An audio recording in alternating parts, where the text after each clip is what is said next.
pues sin más quiero dejarlos ya con Andrés, que nos va a hablar hoy de este tema tan candente y pues que quisimos traer y está como también otra de las cosas que intentamos hacer acá es estar un poco a la altura de la coyuntura y de las condiciones que nos pone, digamos, lo que pasa en la sociedad, y creemos que a pesar de que es algo que pasa fuera de Colombia, es algo que tiene relevancia para Colombia y que debemos pensar porque pues Estados Unidos tiene un rol fundamental, digamos, en cómo funciona el mundo y en cómo ha funcionado en los últimos años, sobre todo Colombia. Entonces creemos que es importante analizar este fenómeno que para muchos es incierto, que es inesperado, pero pues que esperamos ayudarlos a entender un poco más lo que pasó hoy con Andrés, que es del Centro de Estudios Latinoamericanos.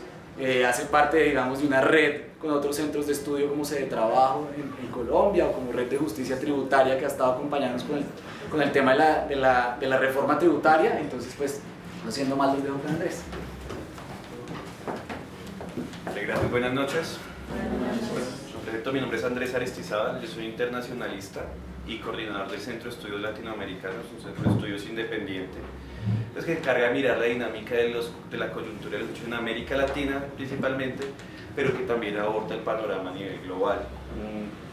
Esto llevamos 2 años existiendo y pues el CELO, digamos, ha venido especializando en ciertos temas y, por supuesto, la coyuntura de las elecciones en Estados Unidos, que marcan, digamos, una importancia trascendental no solo en América Latina, sino a nivel global, pues nos traigamos a hablar un poco de los hechos que llevaron a que Trump fuera hoy, o sea hoy, el candidato del presidente electo de los Estados Unidos. Entonces, parte de la cuestión de la charla es poder determinar cómo es que un candidato como Donald Trump, que para muchos es un personaje misógino, racista, xenófobo y demás adjetivos, logró llegar a la presidencia de los Estados Unidos. Vamos a mirar, digamos, cuáles son esos aspectos, cómo estuvo la campaña, qué fue lo determinante y pues ya por supuesto mirar qué es lo que se va a ver, digamos, conforme a las propuestas, cuáles van a ser ejecutadas y cómo juega América Latina y Colombia en ese escenario. Bueno, lo primero que cabe mencionar es que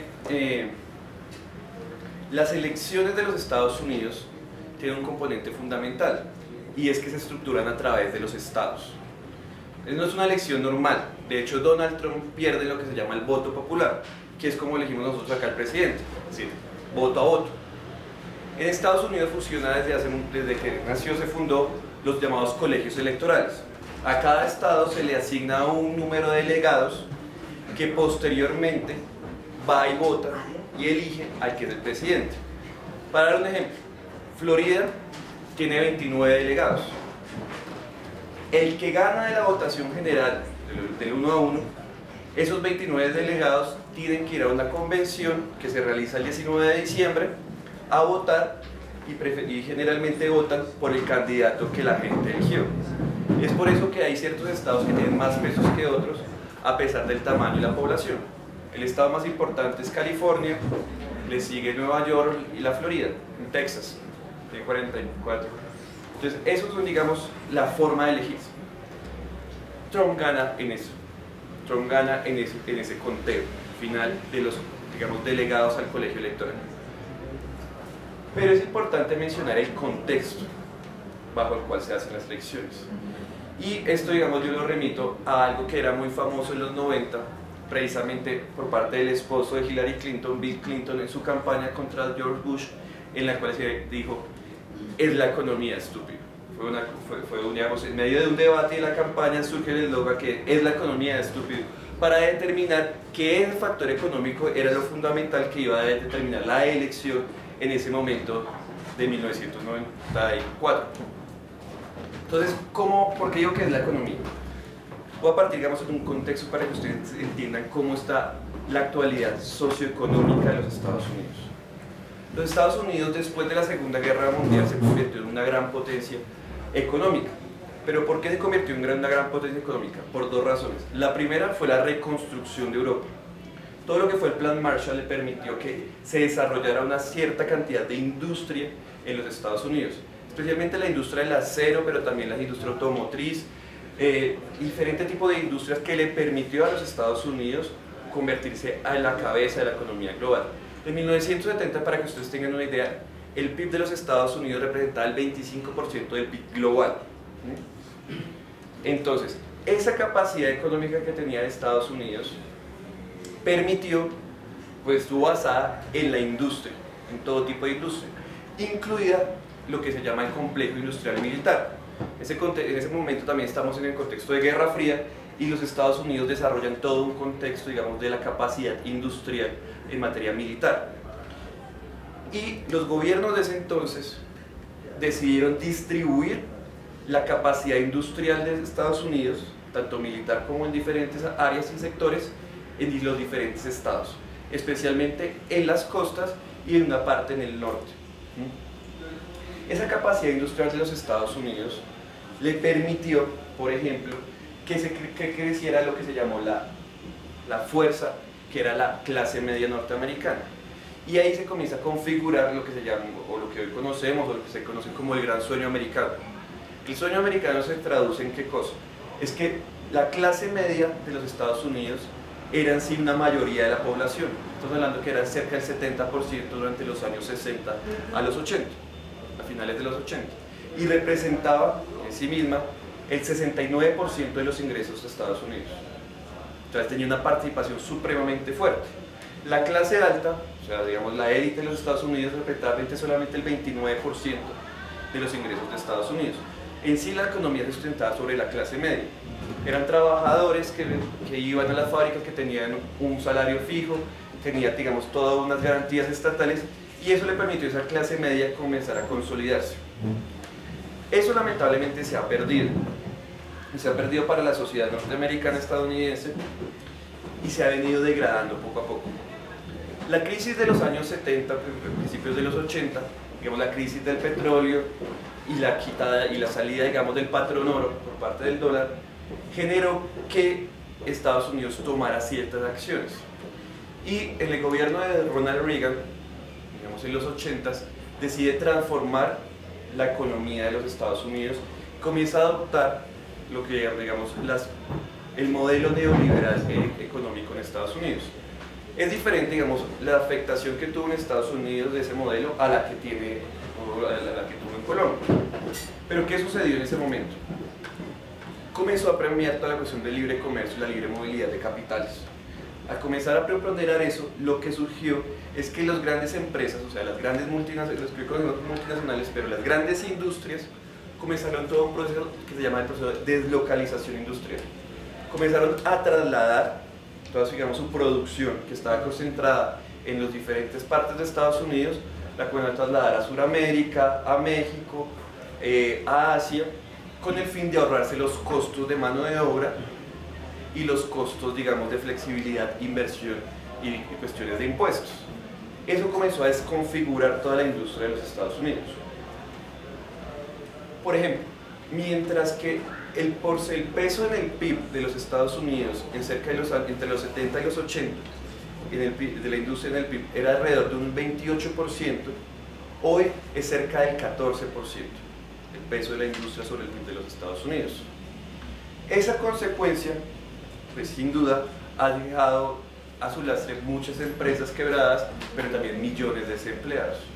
En los últimos 15 años, cerca de 60.000 industrias o empresas industriales de los Estados Unidos desaparecieron, que reportan más o menos, son los cálculos, cerca de 6 millones de desempleados, producto de esa ocupación industrial, digamos, de ese proceso de desindustrialización. Posteriormente viene la crisis del 2001, o sea, la crisis de los .com, y luego viene la crisis que nosotros conocemos, la crisis más reciente, que es la del 2008. Eso termina de acentuar digamos, el declive económico de la sociedad estadounidense. Entonces, tenemos que los índices de desempleo tocaron en cerca del 19%. Y yo utilizo acá, digamos, para la claridad, se miden dos formas. Uno es el desempleo, que es básicamente la misma tasa como la que mide en Colombia, que son las personas que trabajan a tiempo parcial, más las personas que están buscando todavía, se cuentan como en el grupo de empleados. Eso arroja que la cifra hoy es de cerca del 4,2% del desempleo en los Estados Unidos. Sin embargo, la otra metodología que le saca esto revela que el desempleo de Estados Unidos hoy, digamos al mes pasado, era de 9,7%. Y ese mismo desempleo alcanzó en su tope, digamos, en el 2009, cerca del 19, casi 20% del desempleo en los Estados Unidos. Si acá sufrimos de informalidad laboral, también se ve mucho en Estados Unidos el tema de la informalidad. Más allá, digamos, los que han ido a Estados Unidos o tienen familiares conocen el costo del trabajo vía horas, cuánto cuesta la hora, cuánto me desgasto por trabajar, dónde, cómo me muevo. Y esa es la forma, digamos, que se mide la informalidad laboral en los Estados Unidos. Particularmente eso también ha crecido el número de pobres, de personas pobres en los Estados Unidos. Hoy la cifra oficial es de 46.500.000 pobres en Estados Unidos, un poco más de la población, o igual que la población colombiana, son pobres en los Estados Unidos. Y ahí estoy hablando no solamente de los afro ni los latinos, sino también de los blancos. Todo el mundo lleva, digamos, o ha visto permeado en esa situación. Esa es la situación, digamos, de la sociedad norteamericana, de la sociedad estadounidense. Y en la crisis del 2008 se comenzó a evidenciar algo muy creciente, y era la influencia, digamos, del sistema financiero, el gran sistema financiero de Wall Street y las grandes corporaciones estadounidenses en torno a la estructura económica y social. Mientras que en el 2009 y 2008 Obama, recientemente elegido, comenzaba a salvar a los bancos, por el otro lado comenzaban todos, digamos, los desalojos de las casas de las familias de los Estados Unidos. Entonces, digamos, hay una serie de imágenes muy discientes en torno a eso, digamos, durante toda esa época. Hoy esa situación no se ha superado. Entonces, todo este proceso de desindustrialización, que no solo, digamos, dejó muchos empleados, sino que arruinó ciudades. En el caso, tenía unas imágenes de una presentación, pero por ejemplo, Detroit, en Michigan, Detroit era la capital automotriz de los Estados Unidos. Eso era una cantidad enorme de fábricas, bodegas, y toda la gente vivía, prácticamente dependía de la producción automotriz de Detroit. Hoy Detroit prácticamente está devastada, abandonada, las fábricas están abandonadas, cayéndose a pedazos, y tiene una de las tasas de desempleo más altas de los Estados Unidos. En ese sentido, toda esa sociedad estadounidense comienza a ver con un mal ojo a la élite política de Estados Unidos, a la élite política de Washington, a lo que se llama el establishment norteamericano, que está muy ligado a todas las grandes corporaciones y a Wall Street. Entonces llegan estas elecciones.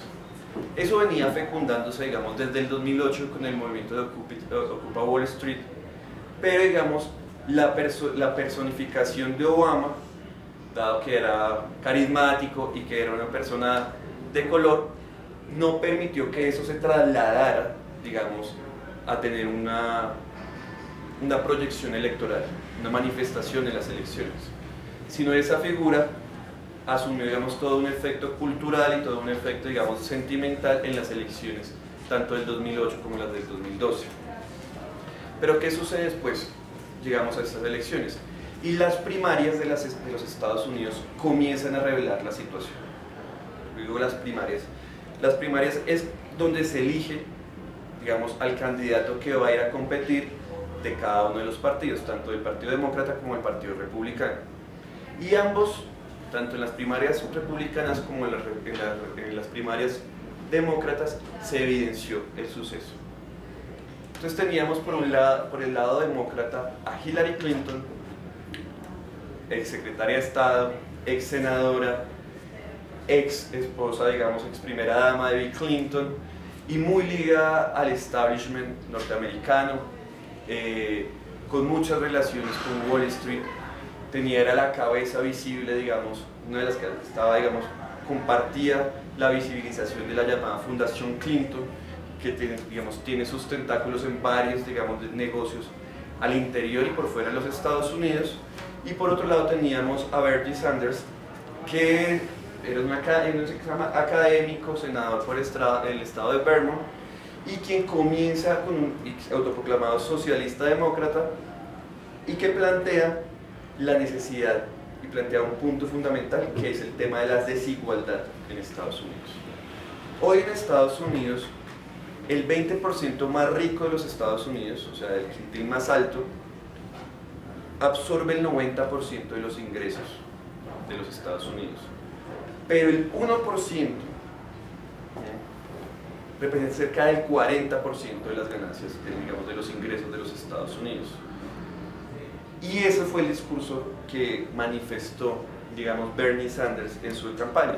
Era contra ese 1% que lo manifestaba y lo dirigía contra, digamos, los negocios de Wall Street.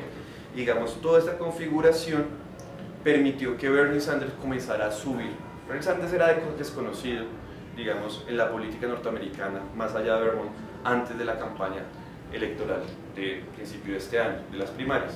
Y comienza a tener un auge, comienza a crecer en las encuestas y comienza a ganar estados importantes. Las primarias, al igual que en la campaña electoral, se da por estados. Sin embargo, la cuestión es que no sea en un solo día, sino se van ganando, sino que es paulatina, en ciertos estados se va dando las elecciones. Eso permite que la campaña sea un poco más larga y Bernie Sanders comienza a ganar en estados importantes. Gana en Michigan, gana en Texas, gana en una zona de la zona norte, digamos, industrial, exindustrial de los Estados Unidos, y gana en sectores muy importantes. Casi gana en Nueva York, de donde es originario, fue senadora Hillary Clinton. Gana en la Florida, un estado supremamente importante, pero no alcanza el número de delegados. Bernie Sanders saca alrededor un poco más de 13 millones de votos, Hillary saca 16 millones de votos, y pues pierde, digamos, la consulta interna. Sin embargo, Bernie Sanders logra canalizar un descontento social, especialmente, digamos, y eso ya lo miden, digamos, las encuestas posteriores del sector más joven, digamos, del sector juvenil de los Estados Unidos, de los universitarios y demás, especialmente porque Bernie Sanders hace un hincapié, y es en cómo el sistema financiero tiene arcado hoy a los estudiantes norteamericanos por vía de los créditos para poder estudiar, que hoy, digamos, y los economistas que analizan el tema proyectan que esa puede ser la nueva burbuja que está creciendo en los Estados Unidos, tema de los créditos estudiantiles. Y Bernie Sanders comienza a crecer.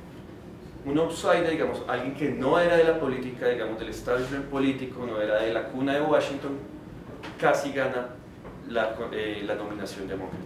Pero por el lado de los republicanos estaban los siguientes candidatos. Estaba el gobernador de la Florida, Ted Cruz, Marco Rubio, perdón. Estaba un senador por el estado de Texas, que era Ted Cruz, y aparece un poco más de candidatos. Estaba Jeff Bush, estaba un poco nomás que se fueron saliendo, y aparece Donald Trump. Donald Trump, que finalmente era, digamos, un ícono de la televisión y de los realities y del gran empresariado norteamericano, dueño de Miss Universo, que aparecía, digamos, como un espectáculo, como un showman, presto, digamos, a presentarse en las elecciones. En ese momento, cuando Donald Trump se presenta a las elecciones, digamos, nadie da un peso por Donald Trump. Y de hecho, al interior de la cúpula republicana, y actualmente sigue siendo así, ven con muy malos ojos a Donald Trump. En ese sentido, Donald Trump comienza a encarnar una serie de aspectos muy importantes en el discurso estadounidense, y especialmente en el discurso del sector más conservador de los Estados Unidos. Si ustedes no se recuerdan, cuando fue la primera elección de Obama, aparece en escena, digamos, de manera muy fuerte el Tea Party, que era la ala más conservadora de los Estados Unidos. El ser el ala más conservadora de los Estados Unidos tiene un discurso precisamente xenófobo, racista, ¿sí?, en contra de los inmigrantes, y con un nacionalismo muy beligerante. Ese Tea Party se quedó sin, digamos, un sustento político claro, y ni Ted Cruz ni Marco Rubio, principalmente por su origen, ambos de origen latino o descendencia latina, no lograban canalizar, digamos, ese apoyo del Tea Party. Y ese es el hueco donde se comienza a meterse Donald Trump para comenzar a tener peso en las elecciones de los Estados Unidos. Y ese peso comienza a configurarse, y por medio ya de su show media y de ser bastante crítico, o bastante, más que crítico, vociferante frente a las situaciones de los Estados Unidos, comienza a ganar mucha prensa. Y de esta forma la prensa norteamericana, la gran media, comienza no solamente, digamos, a elevar a Trump, sino más que elevarlo, a darle pantalla. Y comienza a visibilizar. Y en medio de esa visibilización comienza a llegar a ciertos sectores de la sociedad norteamericana, de ciertos estados, y termina ganando la consulta republicana. La consulta republicana participaron menos personas que la consulta demócrata. En ese, digamos, Donald Trump gana con el 44,2%, cerca de un poco menos de 14 millones, 13 millones 900 algo. Y el que le sigue, que es Marco Rubio, Ted Cruz, cerca del 25%, con cerca un poquito más de 7 millones de votos. Digamos, la diferencia fue bastante, fue casi el doble. Y finalmente Trump se hace con la nominación conservadora, republicana. Y tenemos entonces enfrentados a Hillary Clinton y Donald Trump. Y acá es donde comienza la campaña. Entonces todo el mundo da por ganador a Hillary, precisamente porque todo el mundo odiaba a Donald Trump. Y ese fue el juego. Y realmente Donald Trump termina ganándole no solo a Hillary Clinton, sino le termina ganando a los medios, a la gran media de Estados Unidos. Todos los medios de Estados Unidos estaban con Hillary Clinton, hasta Fox, que es la cadena, digamos, más conservadora, digamos, de origen del Partido Republicano, muy fuerte, muy conservadora, termina apoyando a Hillary Clinton. La cúpula del Partido Republicano apoya a Clinton, digamos, los Bush terminan votando por Clinton, no votan por Donald Trump. Incluso ninguno de los precandidatos asiste a la nominación de Donald Trump. Cuando se proclama candidato, finalmente en la convención republicana, ninguno asiste. Entonces, Donald Trump no tenía ni el apoyo de la cúpula del Partido Republicano, pero tampoco ni a los medios de comunicación, y por supuesto esa situación comienza a converger en que comienza a haber la burbuja de Hillary Clinton. Y comienza a tener esta campaña y la campaña. La campaña como tal, pero no solamente la campaña, sino el resultado de las mismas elecciones, demuestran cómo ha sido la pauperización ideológica, moral, ética, de todo tipo, de la política norteamericana. Realmente, digamos, si ustedes siguieron un poco cómo se llevó la campaña, no solamente de Trump hacia Hillary, sino también de Hillary hacia Trump, pues fue bastante vergonzoso. Pues de Trump ya hemos escuchado mucho, digamos, cómo la llamaba, cómo le decía, cómo se metió con el tema de la salud y demás, pero no solamente eso, sino Hillary también criticó y trató mal a los electores de Trump, y comienza a configurarse esta ola. Sin embargo, Hillary representa todo lo que no le gusta a la sociedad norteamericana. Hillary, lo que venía mostrando en las primarias es que tanto Trump como Sanders canalizaban el descontento social de la población norteamericana frente a la política de los Estados Unidos. Eso era lo que mostraron las primarias. Cuando termina, tenemos a la mamá, ¿sí?, del establishment. Entonces, ¿quién era Hillary Clinton? Hillary Clinton representaba a Wall Street, representaba a las grandes corporaciones, y la representaba de forma fuerte. Por ejemplo, Hillary, los recursos de la campaña de Hillary superaron altamente los recursos de la campaña de Trump. Yo tengo el dato de a julio, más o menos, Hillary Clinton había recortado cerca de 100 millones de dólares y Donald Trump cerca de 30 millones de dólares, es decir, a julio de este año. De esos 100 millones que había recaudado Hillary Clinton, la mayoría, es decir, cerca del 80% provenía del sector financiero, de Wall Street, de los grandes bancos y de unos bufetes de abogados, que son los bufetes de abogados de las grandes corporaciones. De los 5 mayores donadores de la campaña de Hillary Clinton, 3 de ellos eran Goldman Sachs, JP Morgan y Citibank. Entonces representaba eso digamos, en el sentir norteamericano. Aparte era de la cúpula norteamericana, de Washington, ex senadora, ex secretaria de Estado, pero no solamente ex senadora, sino ex secretaria de Estado, sino con serios problemas en esos cargos. Entonces, cuando fue secretaria de Estado, no solamente estuvo la guerra con Libia, sino que aparte de eso, estuvo toda la planeación de la situación actual en Siria, y se revelaron varios datos, digamos, en los llamados correos de Clinton. Y esto, digamos, lo explico rápidamente. Clinton, digamos, como secretaria de Estado, tiene comunicación con los embajadores y con diferentes fuentes de todo el mundo, digamos, agregados diplomáticos de Estados Unidos.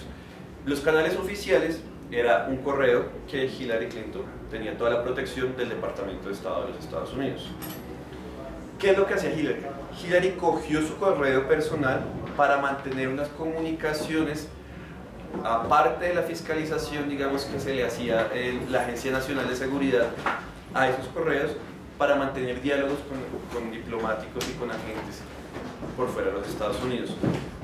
Para que ustedes tengan una magnitud de esto, y esto, digamos, no ha sido magnificado, digamos, se conoce muy poco, pero por ejemplo, en esos correos aparece cómo se gestó la invasión a Siria, o sea, la persecución inicial a Siria. O sea, hay un correo en donde Hillary le escribe a un agregado diplomático en Medio Oriente: tenemos que invadir Siria, tenemos que derrocar a Bashar al-Assad para darle una seguridad a Israel. Ese es el correo que está por fuera. Ese correo sale a la luz. Lo otro que dice es cómo financiaban por bajo de puerta, digamos, por afuera, a las milicias rebeldes sirias. Y de eso estamos hablando no solamente del Ejército de Liberación Siria, digamos, que es como la oposición calmada, digamos, calmada de Siria, sino también cómo esa plata llegaba a financiar a lo que hoy es el Estado Islámico, el Frente al-Nusra, que era el Frente de Al-Qaeda, y eso salió revelado en los correos. Eso precipita la salida de Hillary Clinton de ser secretaria de Estado. Hillary Clinton renuncia 2 años antes, perdón, de lo que tuviera que haber renunciado para postularse como candidata presidencial. Y eso, pues, Trump la gente lo sabe, no sabe el detalle, pero lo utilizó. Aparte de eso, la Fundación Clinton, como lo mencionaba, tiene serios indicios de corrupción y de negocios. Todo esto era lo que representaba Hillary Clinton. Aparte, los electores de Hillary Clinton no estaban muy animados. Finalmente, Sanders, digamos, todo lo que apoyaron a Sanders, terminan respaldando a Hillary, pero es un respaldo como obligado. Es decir, yo lo respaldo, pero lo respaldo con mi voto, no me voy a hacerle campaña. Y eso sucedió. La gente que estaba con Bernie Sanders y la gente que terminó votando por Hillary porque no llegara Trump, solo iba a votar ellos. No iban a hacer campaña, no era una cuestión, digamos, de agitación y movilización de gente del electorado. No sé si ustedes han visto, digamos, las películas, o quienes han vivido en Estados Unidos en época electoral, saben, digamos, que la agitación y la movilización y el activismo y el voluntariado político en Estados Unidos en las campañas electorales es bastante alto. Mueve mucha gente. Eso no sucede. Y Hillary se concentró en una cosa, en comenzar a atacar a Trump en medio por su discurso. O sea, ¿qué pasó a Trump? La campaña de Trump, sin duda, hubiese podido Trump pudiese haber arrasado en las elecciones de los Estados Unidos y no logra arrasar por su discurso inicial que lo posicionó como un candidato de peso. Como Trump comienza a asimilar, digamos, las posiciones más conservadoras de la sociedad norteamericana, que estaban encabezadas antes por el Tea Party, él decide mantener ese discurso. Y es todo lo que hemos visto en los discursos anti-inmigrantes. Entonces, lo del muro en México, lo de deportar a los musulmanes, de no dejar entrar a nadie más, de que acá le están robando el trabajo a los norteamericanos, de la gente indeseable, violenta y demás, que comienza a crear un ambiente xenófobo, y eso es lo que reproducen, digamos, los grandes medios de comunicación. Entonces, por ejemplo, lo del muro tuvo mucha divulgación de prensa, igualmente cuando dijo que no iba a volver a dejar entrar musulmanes a Estados Unidos, cuando dijo que iba a aportar 3 millones de personas, y eso pues sin duda afecta a una gran minoría, pues a una minoría que hoy es una minoría importante en los Estados Unidos, que es la población latina. Pero no solamente eso, sino comienzan a moverlo en torno a un personaje de misógino, entonces sale que va en contra de las mujeres, entonces sale en el primer debate el tema de la Miss Universo, de cómo Trump atacó a la Miss Universo Alicia Machado, y entonces comienzan a configurarles que Trump no está con las mujeres, y finalmente en el medio de la campaña surge, digamos, todo un renacer del movimiento afroamericano de pro derechos afro, en medio, digamos, de toda la situación de muertes por parte de policías en ciertos estados a población negra de los Estados Unidos. Y Trump se queda callado frente al tema. Entonces, todo el discurso es que Trump es racista, entonces está en contra de la comunidad afroamericana, que es importante en los Estados Unidos, está en contra de los inmigrantes latinos y está en contra de las mujeres. Y entonces Hillary cogió ese discurso y lo transformó a favor suyo, como yo soy mujer, realmente el Partido Demócrata lo que vamos a hacer es darle mayores garantías a los inmigrantes y acá todas las minorías tienen un respaldo. Y los demócratas señalaron eso y fundaron su campaña no en las propuestas, sino que lo señalaron en torno a algo que la realidad, digamos, y lo que me identifico ahorita es en los resultados se evidencia, y es que la segmentación racial en los Estados Unidos, es decir, el latino, el asiático, el afro, el blanco, ya comienza a difuminarse en la realidad. Ese discurso es un discurso que nace precisamente en el gobierno de Clinton para comenzar a fortalecer unos espacios donde era ausente el Partido Demócrata, que eran las minorías, sí, digamos, en pro de los derechos de las minorías. Sin embargo, hay un contexto general que no solamente toca a las minorías, sino que también toca a toda la población general, y el que fue el que les comenté anteriormente. Sin duda las minorías tienen un contexto bastante complicado en ciertos lados de Estados Unidos. O sea, no es lo mismo lo que gana un hombre blanco a lo que gana un hombre negro o latino en el mismo trabajo, es menos, y eso es una cuestión de la realidad norteamericana. Pero cuando se utiliza la política para mover a esas minorías, pues realmente sucede lo que sucedió, y es que la problemática social y económica de los Estados Unidos ya está tan generalizada en todas las capas de la sociedad que la separación o la división que hacen por raza, ¿sí?, no logra manifestar la realidad de los Estados Unidos, y realmente lo que viene a generarle un peso, y ahorita lo vamos a ver, es en cuanto a las clases sociales, es decir, la clase baja, la clase media y la clase alta de los Estados Unidos como clase es lo que viene determinando el desarrollo de las elecciones, finalmente. Por su parte, entonces, esa fue la campaña que desarrolló.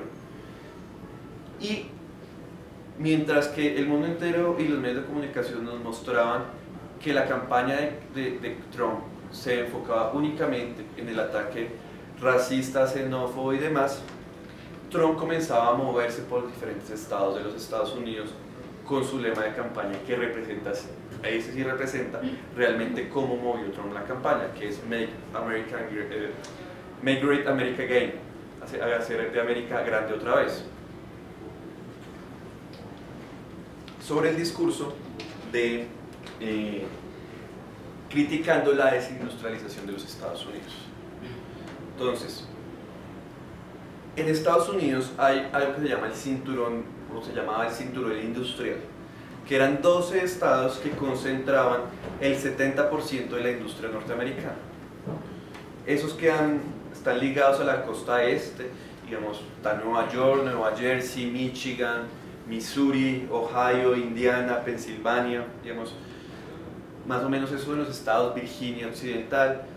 Esa gama de estados hoy no se les conoce como el cinturón industrial, sino se conoce como el cinturón del óxido, digamos, porque están supremamente desgastados, de Bell Rush, se menciona en inglés, y ahí la pobreza es supremamente grande.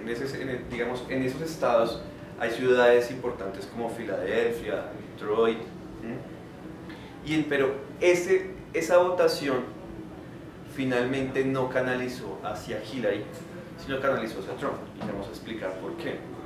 Esos estados del cinturón del óxido, o el cinturón industrial, votaron en su mayoría desde los 80 y desde antes por los partidos demócratas.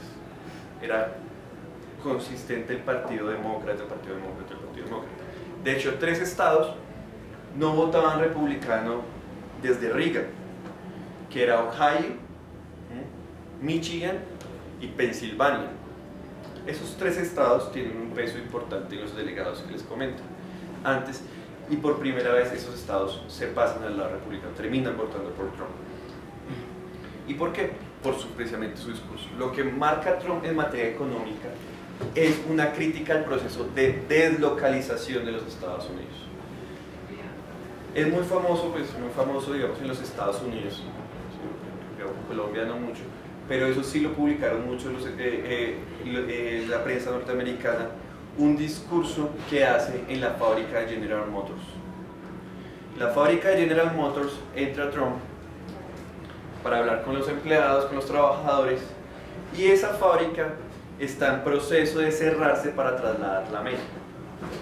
Entonces lo que dice Trump, básicamente, en sus formas, es que él no va a permitir que eso suceda, y que si General Motors saca a esa empresa, a esa fábrica de los Estados Unidos para mandarla a México, lo que va a hacer es que le va a subir los impuestos, que no va a permitir que esa ofensa contra la industria, contra los trabajadores y contra el pueblo norteamericano. Y comienza a criticar al NAFTA, por ejemplo, al TLC con México y con Canadá. Comienza a criticar el Tratado Transpacífico que se estaba negociando, que Obama le apostó y finalmente logró, digamos, que esa negociación terminara. Critica el transatlántico, que es el Tratado de Libre Comercio que estaba firmando o que está negociando con Europa, y critica todos los tratados de libre comercio. ¿En qué medida? En la medida que la gran afectación en la sociedad norteamericana de esos tratados ha recaído en las pequeñas industrias. Entonces, por ejemplo, General Motors no ha dejado, digamos, de hacer carros en Estados Unidos, pero sí ha trasladado muchas de sus fábricas a México, pero no solamente sus fábricas, sino toda la cadena de producción industrial, todas las partes.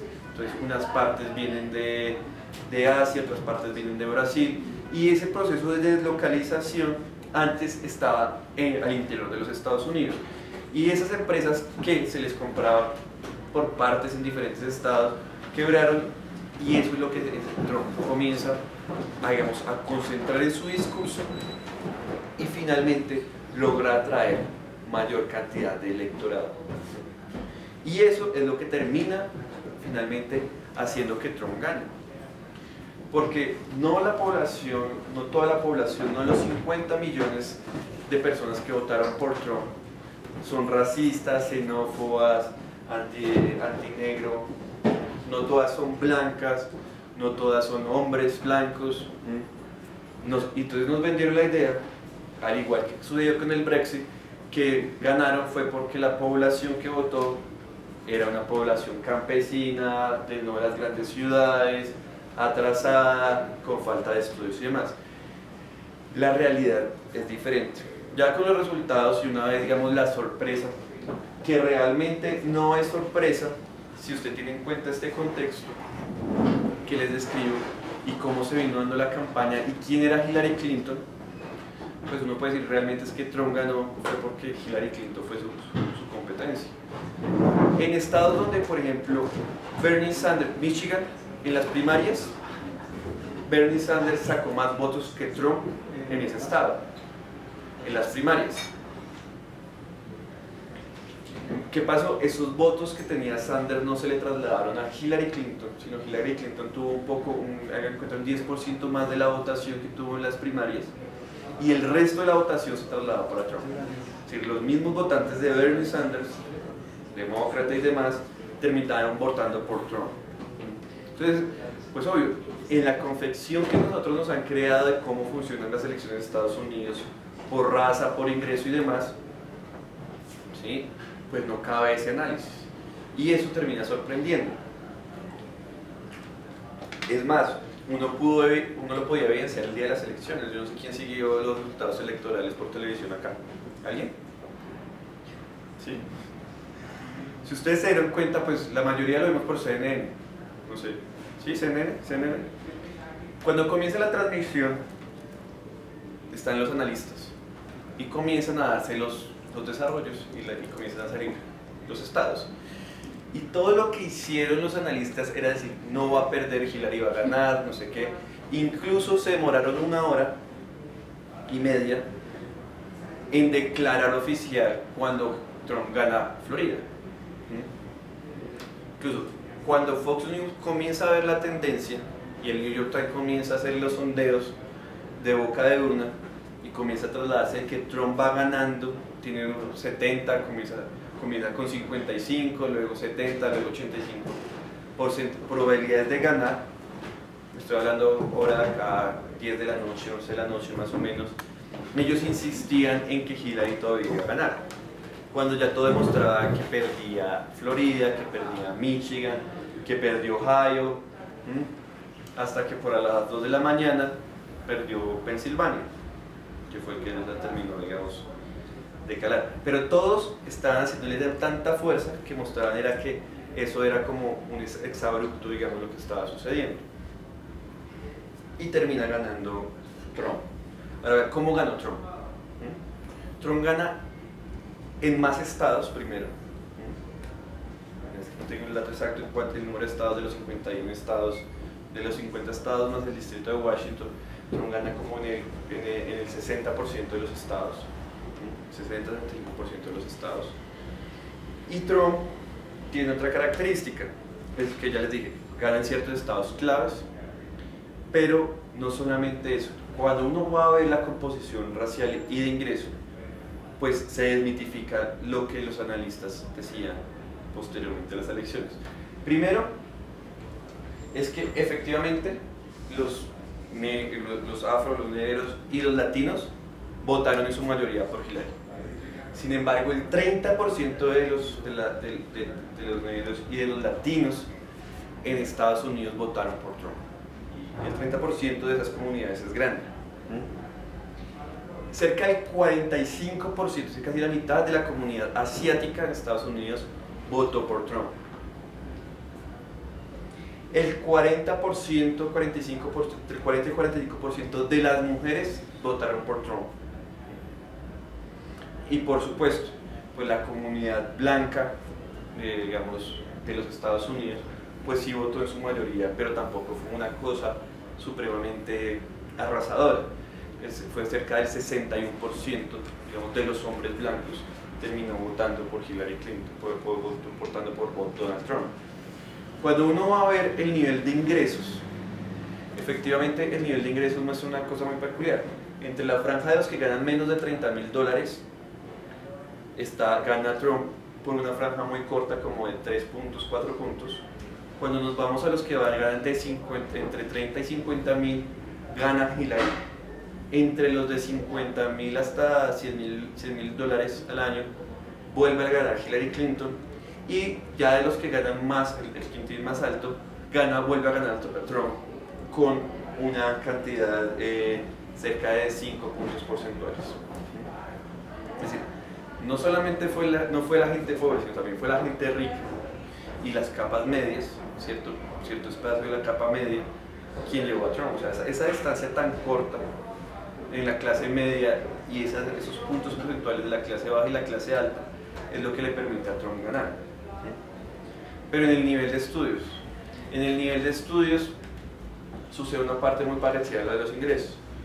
De los estudios, la gente sin estudios, o sea, que solamente hizo su preparatoria en Estados Unidos, el porcentaje es que gana Trump como en el 52% contra el 48%.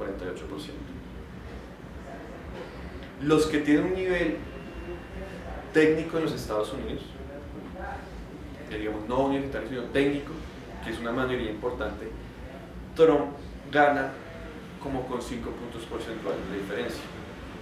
Y por el lado de los que tienen, digamos, un grado universitario, la diferencia es casi 50 y 50, son décimas que lo separan. Hillary sí gana en los que tienen estudios más allá de la universidad, digamos, estudios de posgrado. Ahí gana Hillary Clinton. Pero entonces todo esto es decirles que realmente el contexto de la división, como se planteó en la campaña, no correspondía con la realidad social y económica de los Estados Unidos. Entonces todo lo que decían los medios de comunicación analistas frente al tema del voto latino, del peso del voto latino, el peso, digamos, de los negros, el peso de los blancos, el peso de la gente educada y demás, comienza, digamos, a desmitificar cuando uno va al grano, digamos, al detalle de las elecciones. Yo solamente alcancé a ver antes de acá cómo fue la composición en el estado de Pensilvania, donde queda Filadelfia. Entonces Filadelfia gana Hillary Clinton, pero gana Hillary Clinton con el 51,2% de los votos.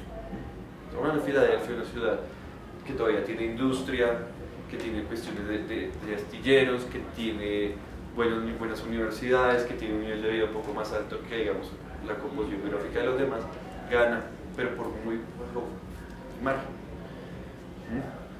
Eso es importante tenerlo en cuenta. Ahora bien, esas fueron las razones reales por las cuales ganó Trump. Y pues como nos tenían en la nube, con la visión de solamente Trump, el misógino, el xenófobo, el racista, pues no se permitió ver cómo estaba por debajo de cuerda, digamos, la sociedad norteamericana y cómo ese respaldo, digamos, de los estados del cinturón del óxido, digamos, o de la ex cinturón industrial de los Estados Unidos, le copiaron el discurso a Trump y conversó y logró ganar. Y esa fue la realidad y eso fue lo que pasó con los Estados Unidos y con la elección de los Estados Unidos. Ahora bien, ya una vez electo, ¿qué va a pasar? Y acá no podemos hablar, digamos, no puedo decir muchas cosas de futurología, pero la realidad es que hay unas cosas que sí podemos analizar frente a lo que se viene, digamos, de Trump. Lo primero, y es algo que, digamos, que tenemos que tener en la cabeza, la capacidad o la independencia que tiene el presidente de los Estados Unidos no es tanta como la que todo el mundo cree que tiene. Cuando uno piensa en el presidente de los Estados Unidos, de la nación más poderosa, la economía más grande, pues piensa que puede hacer y deshacer lo que quiera. Pero la margen de maniobra y de acción que tiene un presidente de los Estados Unidos pues, no digo que no pueda hacer nada o que no pueda proyectar nada, pero es limitado. Porque en Estados Unidos quien marca la agenda del gobierno, la agenda política, es precisamente ese establishment. Entonces, ¿quiénes marcan? Marcan Washington a través de su Congreso, pero a través de sus lobistas. Entonces, el lobismo en Estados Unidos no solamente funciona en el Congreso de los Estados Unidos, sino también funciona en la Casa Blanca. ¿Cuántos de ustedes han visto House of Cards? Bueno, cuando usted ve House of Cards, ve cómo el que era antes asesor de Underwood termina siendo lobista de las empresas petroleras. Y él entra como Pedro por su casa en el Congreso, pero también en la Casa Blanca, y se sienta de todo. Eso también sucede desde la realidad. Es decir, los lobistas de los Estados Unidos, no solamente del sector financiero, petrolero, de las industrias, de las farmacéuticas, de todos lados, tienen una entrada directa o tienen un peso importante y es el que marca la agenda en los Estados Unidos. Es decir, Trump no puede colocar así porque sí un tema en la agenda de los Estados Unidos sin antes, digamos, tener un consenso en ciertos puntos, en ciertos aspectos de la política norteamericana en el Congreso y, digamos, en las grandes corporaciones de los Estados Unidos. Y Trump arranca con un aspecto negativo, y es que a pesar que el Partido Republicano logra mayoría en la Cámara de Representantes y en el Senado norteamericano, o sea, tiene mayoría en el Congreso, Trump es minoría. ¿Por qué? Porque la mayoría de la cúpula y los grandes, digamos, jefes del Partido Republicano no apoyan a Trump. Entonces, cualquier iniciativa que Trump vaya a tener, va a tener que desgastarse bastante con unos procesos de negociación con todos estos. No solamente con los republicanos, sino también con los demócratas. Para lograr mover leyes que vayan a modificar cosas. Por ejemplo, todas las leyes que está hablando Trump de reducción de impuestos, de quitarle salvaguardias a las empresas, de quitarles una serie, digamos, ser más flexibles con las empresas para que puedan invertir. Eso no, lo tiene que pasar por el Congreso. Entonces vamos a las propuestas particulares. Primero, y eso es importante señalar, Donald Trump, a pesar que no era el candidato oficial de Wall Street, lo ven con buenos ojos. O sea, tiene una relación también estrecha con Wall Street. Todos los analistas el día de las elecciones a las 12 de la noche preveían que y los días anteriores, que si ganaba Trump, la bolsa de valores y los índices de la bolsa de valores de Nueva York iban a caer precipitosamente. Sin embargo, cuando comienzan a verse los resultados, comienzan a caerse las bolsas de Japón, de Europa, de América Latina, pero las de Estados Unidos, la bolsa de valores de los índices Dow Jones y demás, comienzan a subir. Y lo que hay es un crecimiento del dólar, una subida del dólar. ¿Qué es esto? Eso es un mensaje del mercado, y realmente es de Wall Street y de las bancas de inversión, que ven con buenos ojos y sin preocupación que Trump afecte sus políticas. Y de hecho, si uno los mira, el desarrollo de los hechos subsiguientes de esta semana, lo que ha mostrado Wall Street, digamos, y el mercado, es una tranquilidad frente a la situación o la elección de Donald Trump. Es más, los exasesores o los asesores económicos de Donald Trump provienen de JP Morgan y Goldman Sachs. No recuerdo ese mismo nombre, pero el que está como posible nuevo secretario del Tesoro de los Estados Unidos fue un exdirectivo de Goldman Sachs. El asesor en materia económica de Donald Trump fue un ex jefe de JP Morgan. Entonces, digamos, tiene una relación muy cercana también con ese establishment, digamos, financiero. Es más, Trump nunca los ataca en sus discursos. Toda la campaña, Trump se lanza contra la clase política, pero no se lanza, digamos, contra el sector financiero, cosas que se hacía Sanders, que atacaba al 1% y demás. Trump comienza a generar un espacio de tranquilidad frente a eso. Y comienza a generar también con las grandes corporaciones. Entonces recordemos qué es lo que ha dicho Trump. Voy a rebajar los impuestos a las grandes farmacéuticas, que son poderosas en los Estados Unidos, tienen un lobby muy fuerte. A las transnacionales les voy a dar toda la libertad para que vuelvan a traer acá. Ese tipo de propuestas que ha venido formulando Trump en materia económica ha hecho que realmente comience a haber una movilización de capitales, un retorno de capitales hacia los Estados Unidos. Wall Street Journal, esta semana, el martes, ayer precisamente, saca un informe de cómo ha comenzado un retorno de capitales de inversión que estaba destinado o que se tenía pensado que iba a llegar a América Latina y a Asia y que está retornando a los Estados Unidos. ¿Por qué? Porque ante esta situación y los planteamientos que ha planteado Trump, porque Trump planteó eso, pero también planteó inversión en infraestructura para fomentar el trabajo. Lo que ha hecho eso es que dice al mercado, va a haber inversión desde el gobierno de los Estados Unidos. Y al haber inversión, comienza a flexibilizarse, digamos, la cuestión económica y las tasas de interés. Entonces, lo que proyecta es que la Reserva Federal de los Estados Unidos, el Banco de la República de los Estados Unidos, comience a subir las tasas la tasa de interés que no había subido anteriormente, o que había subido de manera muy lenta. Y al subir las tasas de interés, pues evidentemente eso atrae inversión porque los rendimientos son más altos. Y eso es lo que proyecta, digamos, el artículo de Wall Street Journal, comienza a proyectar ese crecimiento, ese retorno de la inversión en Estados Unidos. Pero entonces hablemos un poco, ya teniendo eso claro, pues es muy probable que desde el Ejecutivo Trump comience a fomentar ese tipo de cosas que hacen parte, digamos, de su discurso de campaña y que tiene como objetivo garantizar, digamos, el espacio a esos electores del cinturón, digamos, del antiguo cinturón industrial, el cinturón del óxido en los Estados Unidos. Hablemos de la situación de los migrantes, de los extranjeros en Estados Unidos. Trump plantea que va a deportar cerca de 3 millones de inmigrantes de los Estados Unidos, musulmanes, latinos y demás, indocumentados y demás. ¿Qué es lo que va a suceder? es que es muy probable que pueda suceder eso, pero eso no cambia en nada la condición que ya viven los latinos o los extranjeros no indocumentados en Estados Unidos.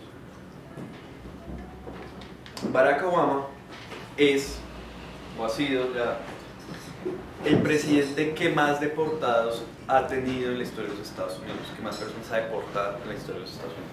Barack Obama deportó a referimos a las cifras de septiembre, ha deportado a 2.800.000 inmigrantes de los Estados Unidos en sus 8 años de gobierno, bajo las restricciones y las herramientas que tenía o que estaban vigentes.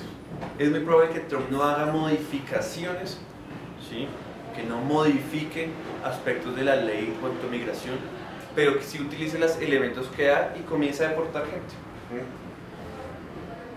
Hay una estimación que leí en un periódico mexicano, en el periódico La Jornada, que es vinculado a la UNAM, proyecta que al ritmo en que van las deportaciones de Estados Unidos, y si Trump mantiene esas deportaciones, en sus 4 años deportará cerca de 1.500.000, de 1.500.000 a 2 millones de inmigrantes indocumentados en los Estados Unidos. El tema del muro no va. ¿Sí? El tema del muro no va. No tiene la forma, digamos, de sacarlo adelante en su propuesta. Y es muy probable que en materia migratoria Trump en los hechos comience a flexibilizar. Digamos, lo que dije de la migración es si mantiene el ritmo que ha venido teniendo Obama. Pero es muy probable que Trump comience a alivianar ese discurso antimigrante, digamos, las acciones de su discurso antimigrante. ¿Con qué fin? Cuando usted se convierte en presidente de los Estados Unidos, usted comienza a preparar la reelección de los Estados Unidos. Y todas las políticas van encaminadas.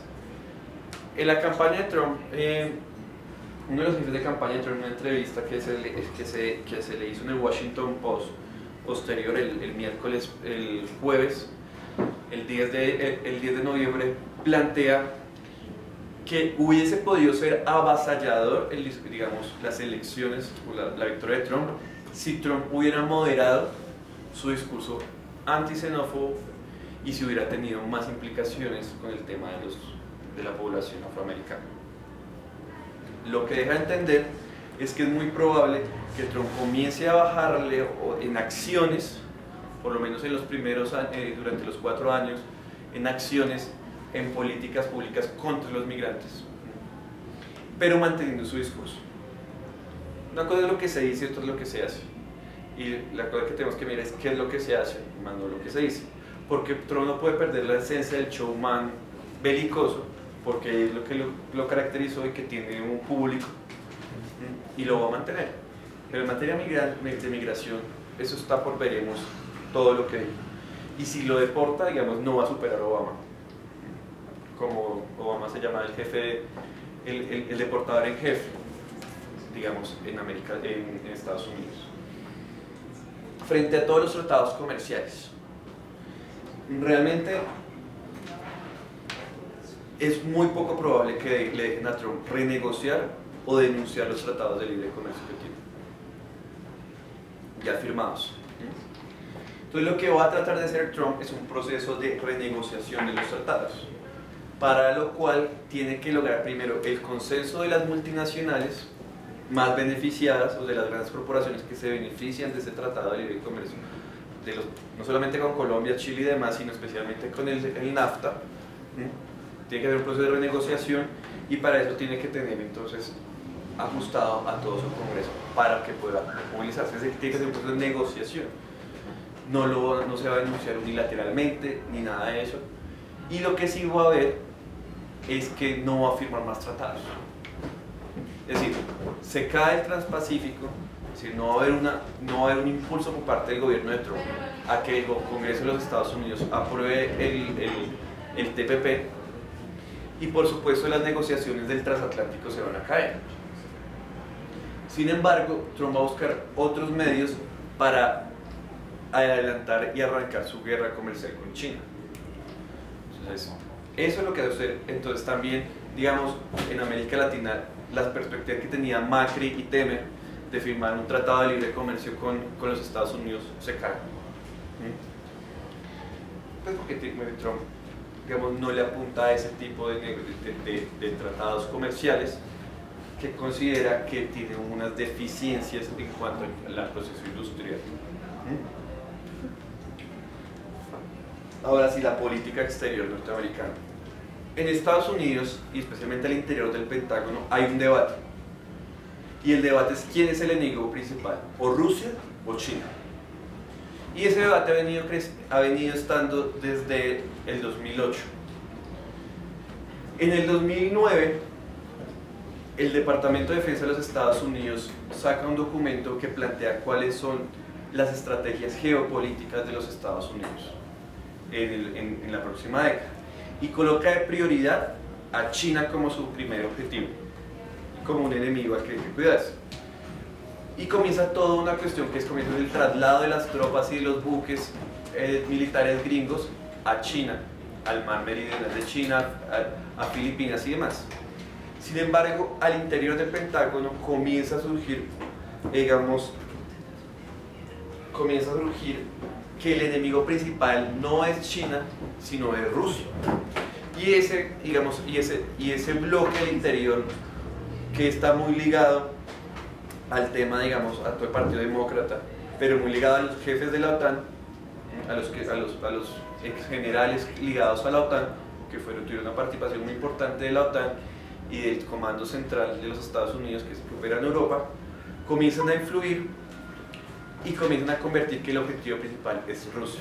En ese momento vienen los hechos de Ucrania, viene todo el tema de Siria, y comienza a configurarse, digamos, el enemigo principal, Rusia, y comienza toda la disputa que hemos visto en los últimos años. Finalmente, ¿qué es lo que propuso Trump? Alivianar las cosas con Rusia.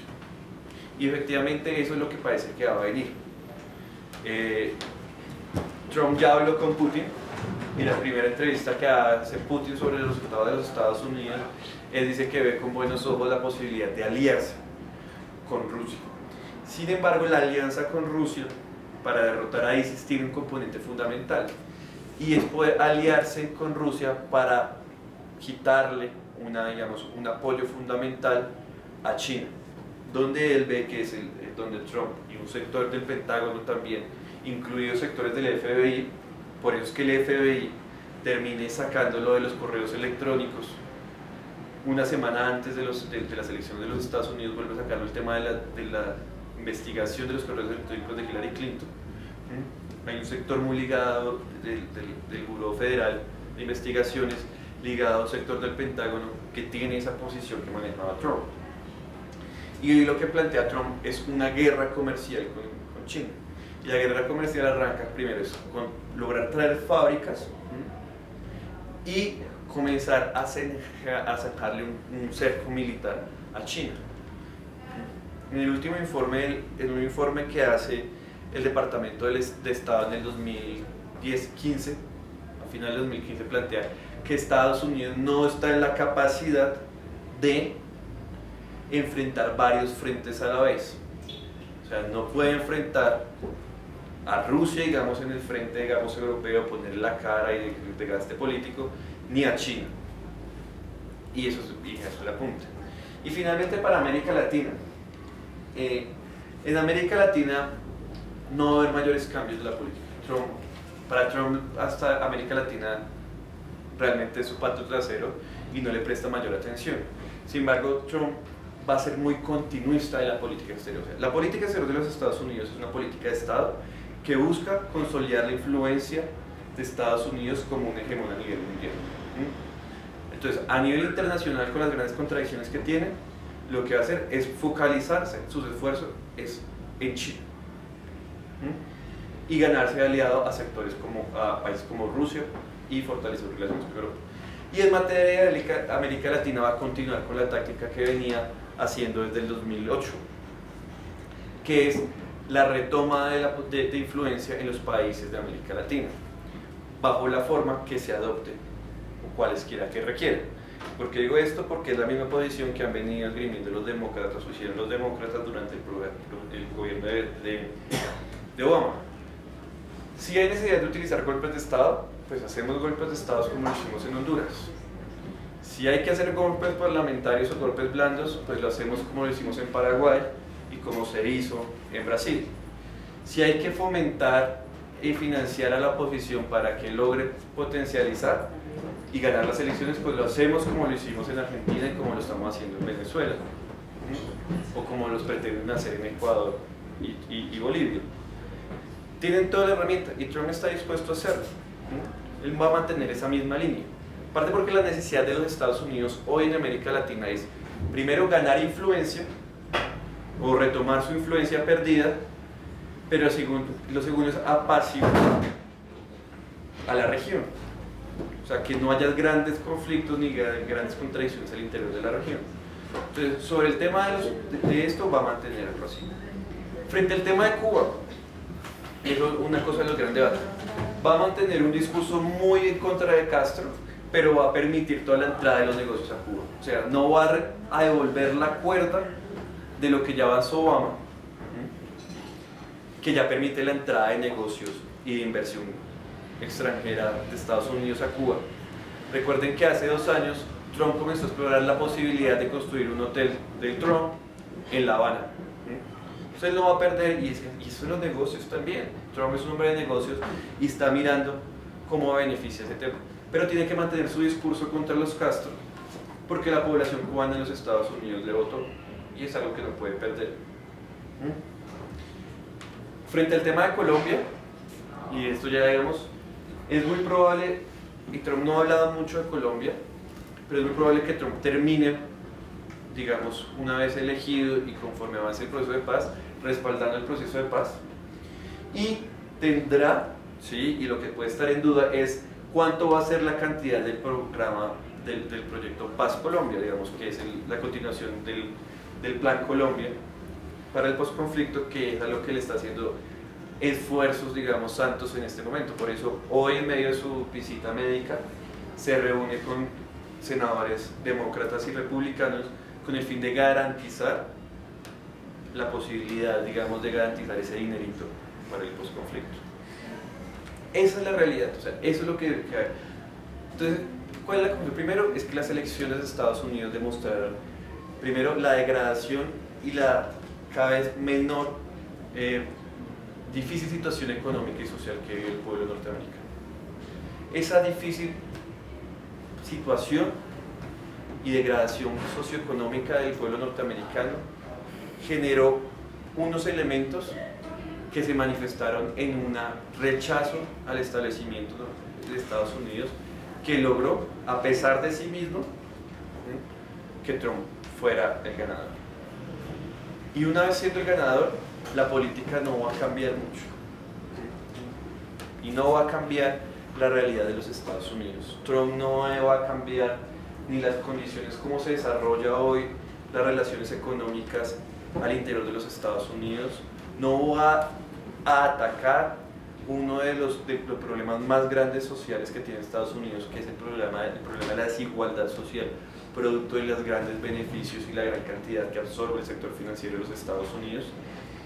Y finalmente, frente a la política externa, va a verse muy limitado su accionar, porque la rigidez de la agenda de los Estados Unidos no la determinan sus voluntades, sino la determinan otras fuerzas que se mueven en la política norteamericana. Eso es. Muchas gracias.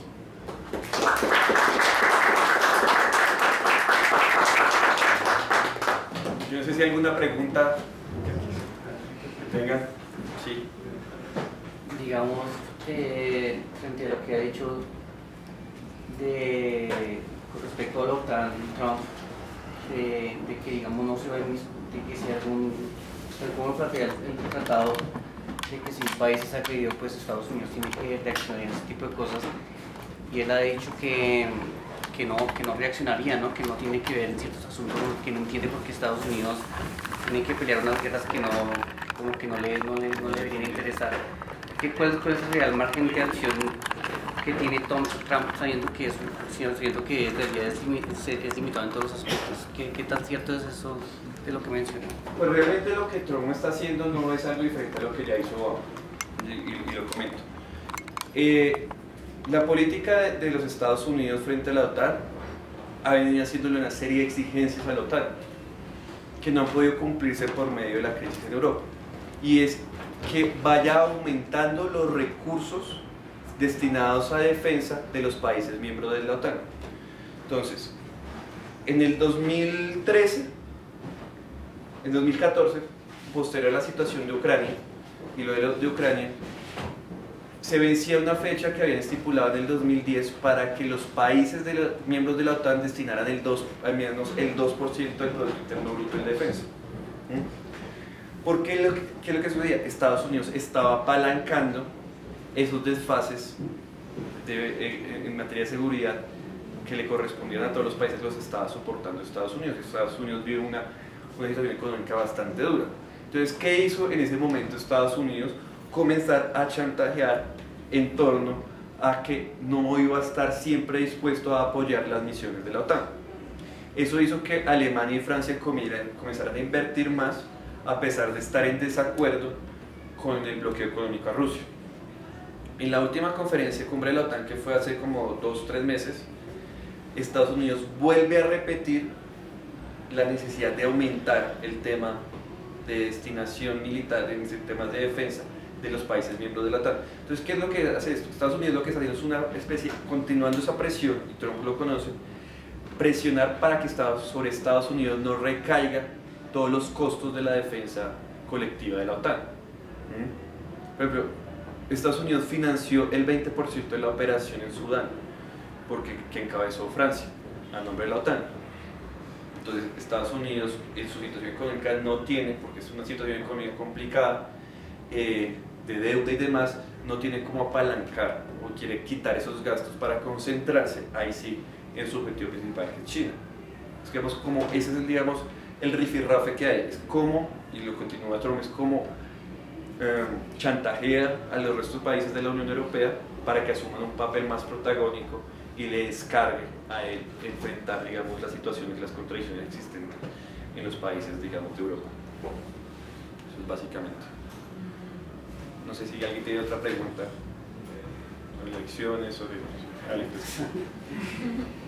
ya, y bueno, sabiendo ese planteamiento de suavizar las contradicciones con Rusia y la intención entonces de enfocarse con la contradicción con China, el panorama, digamos, del conflicto en Siria se acerca más se acercaría entonces a una solución negociada y el mantenimiento, digamos, de Bashar al-Assad en poder y digamos, tal vez el fin del conflicto en Siria.